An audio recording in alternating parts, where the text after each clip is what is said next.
This is the S.H.Figuarts of Abarai Renji from Bleach 1000 Year Blood War arc. So he's wearing slightly different getup through the earlier part of the manga or the anime. The packaging is very similar to what we've seen with the Ichigo with slightly different color scheme. So instead of the orange that Ichigo had, we've got a bit of a green instead. We've got the same window cutout where you can see the figure there. He's looking really cool so far. He's got quite a few different option faceplates there, option hand parts, and then his sword is actually hidden behind this panel over here. Otherwise, you've got a photo of the figure right there, and then usual logos down at the bottom as well.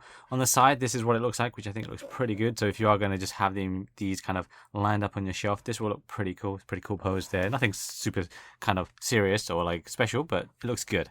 Then we've got the back, which shows classic stuff of the figure in different poses and some of the expressions being used, the alternate faceplates that we can see here as well. So this one's a bit of an interesting one, a bit goofy looking, but otherwise, yeah, we can get a quick look at his Zanpakuto as well. Sabimaru, I believe it's called, his one. And yeah, kind of seeing similar things going on here with the pants, the hakama pants that I had in that kind of not like a mid impression with the Ichigo one. So it's probably going to be quite similar with this guy as well. This is the other side, and then on the top, quite similar again to the Ichigo figure that we've seen before. But that's the packaging. Let's get it open.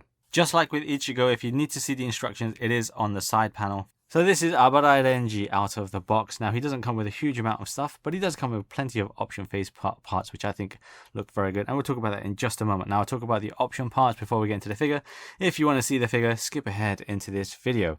In terms of price, by the way, I can't remember the exact price I got him. I will put it on screen, but it was pretty much a retail price. I think I got him from CD Japan, maybe Nin Games. But yeah, around 7,000 yen is probably what I'm assuming, but I'll put the actual price on screen. So starting with the option parts, now of course he does come with the fists. Those are attached to the figure by default out of the box, and one face as well that you can see there, which is kind of a stoic expression there. He comes with one individual left hand, which is a fairly relaxed hand. I do quite like this hand, so I'm a bit disappointed it only comes with the one. I kind of wanted the right hand just to kind of rest on the sword, as also have both hands rest on his scabbard, but he only comes with the one for that. He comes with a pair of other relaxed hands so you can also use these for when he's attacking, striking, getting attacked, things like that. So plenty of use for these. These are pretty standard hands, so otherwise the way they're sculpted, skin tone is all pretty standard stuff. Pretty much matches what you're seeing on the figure there. He comes with another pair of hands, which is the hands to hold the sword, so you can see this like so. So pretty much the same as the fist, but on entry point for the sword, which I'll show you here of one of the swords. So this is the actual sheathed sword, so it's not the released version of it, which we'll show you in just a second. So this one is just in the red scabbard, as you can see, with a sculpted on white kind of cloth or belt that is the same as a wrap around the figure as well.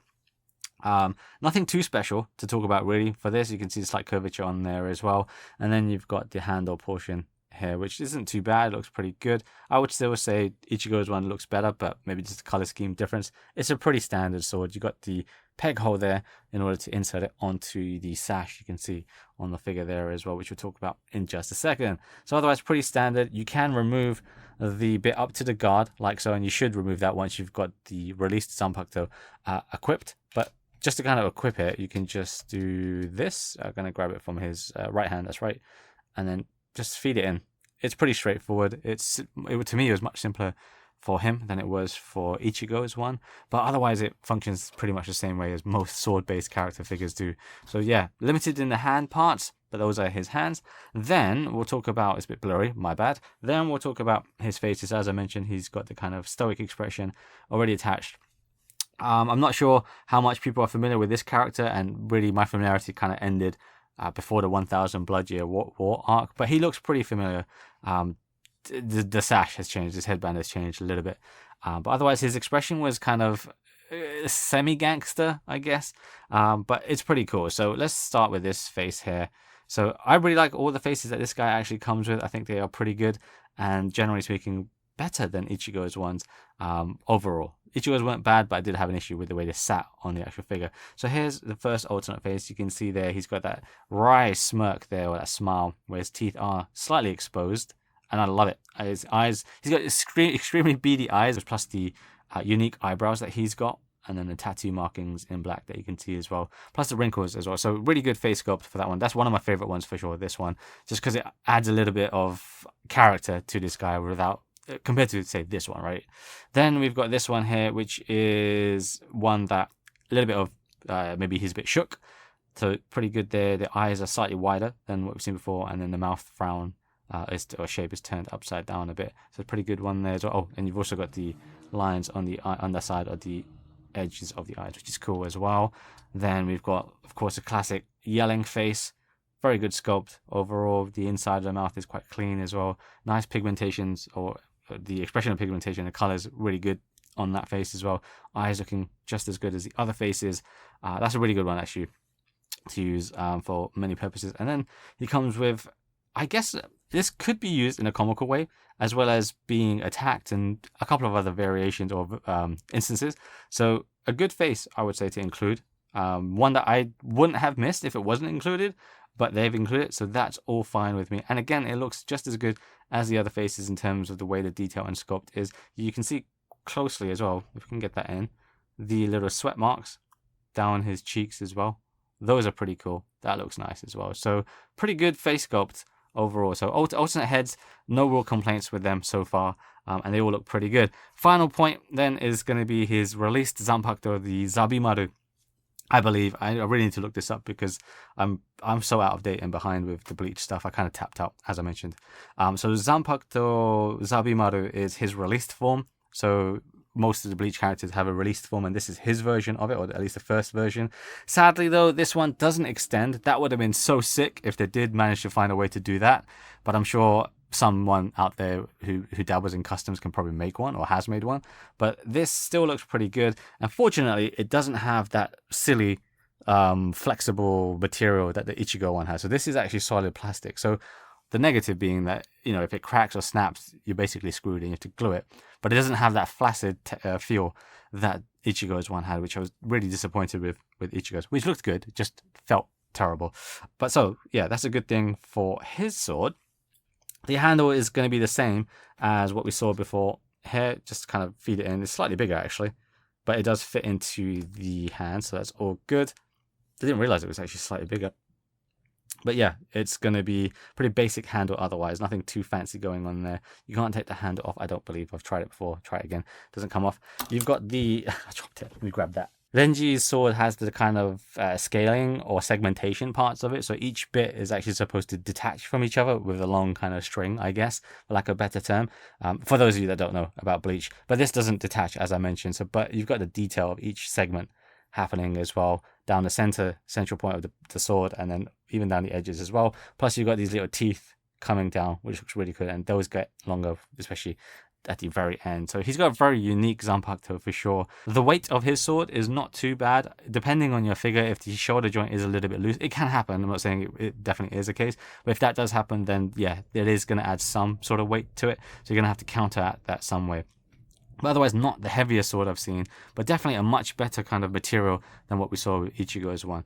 Overall, his option parts are a little bit limited, I would say, but his face plates I'm personally happy with and satisfied with. Then we get onto the actual figure. Now, the figure stands around 17 centimeters tall, approximately, right, because of his hair spiking up a little bit. So he's kind of in line with a little bit of Ichigo's height. Here and there, it depends, again, on how you've got him posed, right? But that's the approximate height. And then the general aesthetic of him, quite similar to what we saw with Ichigo in terms of the hakama pants. The top portion is going to be a little bit different because he's wearing a slightly different garb compared to Ichigo. But you're going to see this replicated a lot if they keep doing more of the what's it called? The captains and the characters, the Shinigami stuff for S.H.Figuarts figures. So if you've already got the Ichigo one, you kind of know what to expect for the most part, or should know.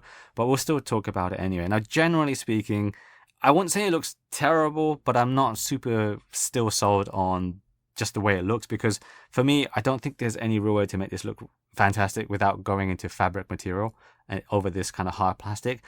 I know there's probably pros and cons to that as well, and there are price difference as well for that.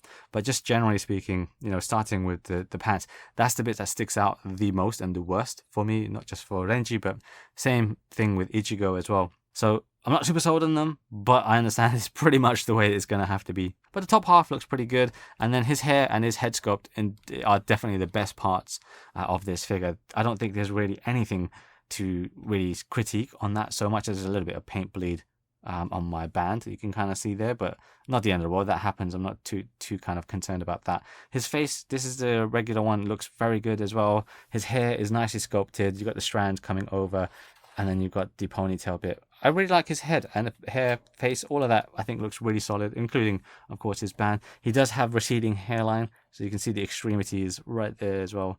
And those do have the extended tattoos. I can't remember if the tattoos were extended for the 1,000-Year Blood War one, or if he had them originally as well. I know something changed about his tattoos. I just can't remember exactly what. But generally speaking, his head is really good, so I don't have much negative. I guess I should also point out he does have a little bit of articulation on the strands here, the main strands, so they can kind of sit a bit more nicely on his shoulders. If he's looking up a bit, then it's still, you can kind of push him down. But yeah, you can play around with that. He's got the tattoo markings coming down his neck as well. You can see those kind of peeking out from behind his neck and then also onto his chest as well. So pretty nice attention to detail overall there. As I mentioned, his top half is a bit different from Ichigo's one. It doesn't look too bad. It's kind of like okay for me. The arms are a little bit more, not my kind of thing personally, but they're not awful either. But that's how the arms look there. Something I always forget to mention about a lot of these S.H.Figuarts figures in particular, I feel the promo pictures are a lot more on the matte looking side, but once I get these figures in hand, they tend to have a little bit of a gloss to them. Not super shiny, that would be gross, but I wish they kind of go a little bit more matte, personally speaking. I know some people don't like matte, but I personally prefer it. But that aside, yeah, he doesn't look too bad from the top. This little bit here around the lower portion of the stomach, just above the white sash, is loose, but can't really show that at the moment. It's quite loose in the sense that it's same as Naruto and some Goku figures now, where it's a separate partition, I guess. So yeah, that's just how they've gone with that. The actual legal lines are on the back side bit here, so maybe try and not have his back facing your display. Then we come down to the white sash, which is also a loose portion here. You can see the wiggle. You've got the peg here, which I personally don't like. But yeah, it is what it is for that one. And then slightly different for him one. The sash does have that little back support bit there as well, which I think is just part of his uniform, so yeah, it's fine. Then we get into the hakama again, or the pants, as I mentioned before. I'm not a huge fan of them. I don't know if maybe a mixed material is even going to be better, or if they fully need to go with the cloth bit. I know third-party unofficial manufacturers, I think it's Damn Toys, I can't remember, have made this scale figure with fabric, but that's, you know, not a licensed figure. So yeah, I don't know if going full fabric is going to be the option for this. But you know, this is what we've got. So yeah, it's pretty chunky. It's not as hefty as the play arts and stuff, but those are huge, much bigger scale figures as well. So overall, you know, it's fine. It's okay. It is what it is, basically. You can see all the kind of sculpting happening around it, similar to both legs. It's pretty much the same thing. We've got the cut we'll go into in just a second, and same with Ichigo at the bottom. It doesn't go into like a hollow bit. It goes in a little bit and then kind of cuts off. There you can see there's no articulation at that calf bit, which is kind of disappointing. Again, I really wish they had that, but that's how it looks there. And then his tubby and then the socks look pretty good as well. So they are not black like Ichigo's ones. He has more traditional kind of what's the natural color for his one. So yeah, kind of spent a long time just talking about the way he looks, even though he's basically wearing black, so not a huge amount, but he looks okay. I think I'm a bit used to this now and expecting just expecting it, I guess. But I just think fabric would be way better than what we've got here. Let's quickly talk about articulation though. So articulation, as I mentioned, with the hair bit, the strands can wiggle a bit and you can get them to rest on the shoulders. His head articulation in general is pretty good, actually. Moving up, that's how far you can go up. That's also how you're going to change his faces, which we'll get to in a second. But sometimes his faces can slip off, so just take note of that. It's not as easy as Ichigo's one. Ichigo's happens by accident a bit too easily, but it can still happen with him. And this is how far he looks down, which is nice as well. And then we come to his shoulders, which are all pretty much the same as most S.H.Figuarts these days. You can bring this down there, and you got the twist inside there. You got the twist at the bicep here. You got the bend at the elbow, like so. This is how it's going to look once you got the bend. Depending on the lighting and the angle, it won't look too bad. And then you've got a swiveling bit here at the forearm if you want to use it, and then you've got the regular hand motion here.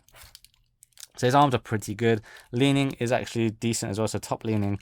And then you can maneuver this bottom stomach bit as well, so you can either tuck it under or tuck it over. Just play around with it. And then using the whole portion of his upper half. Twisting is pretty good as well for the top half, and then using the bottom half. Twisting is all pretty good. So if you want to get him to kind of grab his sword and he's about to unsheath it, then yeah, pretty typical samurai pose. Yes, you can get that done as well. And then, as I mentioned, you got this bit on a loose joint or piece there. Legs are basically the same as Ichigo's.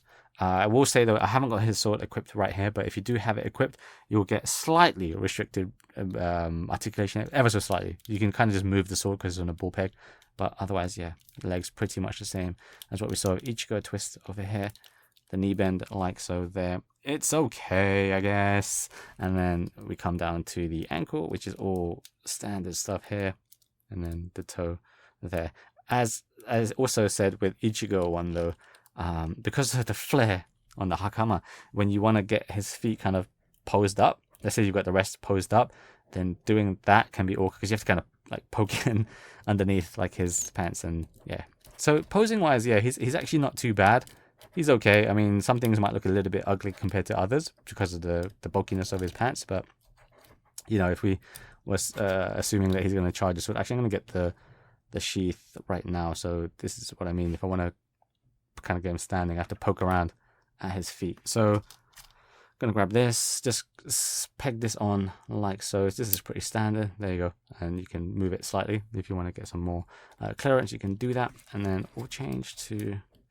Actually, I'm going to change to his Zabimaru one because might as well. So normally I dedicate a separate part to this, but Zabimaru hand right now it's going to be... So we're basically moving into swapping parts already, but...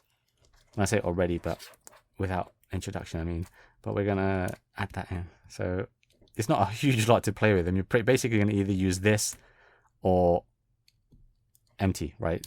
So we've got him with Zabimaru. So you can get him to just kind of slash pretty easily as well. So for this kind of pose I would need a stand, I guess, because there's slight balancing with this, because you've got the flariness of that, plus then you've got the slightly heavier blade, so there's a little bit of balance you want to use. You can swap the backhand for the open hand if you want, but I'm going to leave it for this. So you can get him kind of slashing and it's fine, so it's all good. Or you can get him with the other face, let's say before, or maybe he's just done it and he's released Zabimaru. He does a whole Hauru Zabimaru scream, so he can do that too.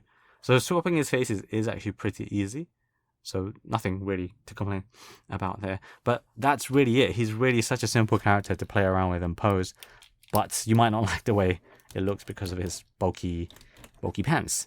So I'm going to straighten him up very quickly, and then yeah, let's bring out Ichigo. So Ichigo, here we go. Hopefully he doesn't fall. That's Ichigo, again from the S.H.Figuarts line as well. You can see pretty similar size. He's slightly taller. I think he's leaning a bit, but yeah, slightly taller with that one. We'll bring out the S.H.Figuarts Naruto as well. The kid Naruto anyway, which looks pretty good with them if you want to have like a whole shonen team up. I've actually got V-Toys Ninja Dude, which I'm going to put in the back. Right here, I usually have this guy on my desk, so he's usually a little bit on the dusty side. And then lastly, I'll bring out Goku as well. I'll just kind of show you that Goku's going to probably fall over and then collapse everything. There we go. Goku's hair is a bit dusty, but that's how things will look to give you an idea across some of the S.H.Figuarts line. And then the V-Toys Ninja. Actually, the V-Toys Ninja is pretty much the same size as Ichigo. But yeah, rounding it off, I don't think it's a bad figure, but it does have similar issues to Ichigo, especially when it comes to the way the outfits look. In this kind of hard plastic material, it just looks a little bit unsightly, and I don't really like that. So I would really prefer they go with a fabric route, but I know that might increase the cost as well. His head sculpt, though, looks very good, and all his faceplates, I think, are really cool to have, and they all kind of allow different expressions and poses to do with him, so that's really good on that part. And his hair also looks good as well, but again, the outfit is something I'm not super keen on. I do like his Zanpakuto sword. I think the released form is a nice material, unlike Ichigo's flimsy material. It's a nice hard plastic. It looks fine, but it would have been great if we had the extended version as well, or something that could be extended. So that could be something that Bandai Tamashii Nations look at for a future re-release or accessory pack. But we are starved on Bleach figures, so I'm still looking forward to what other Bleach figures come out later on down the road as well.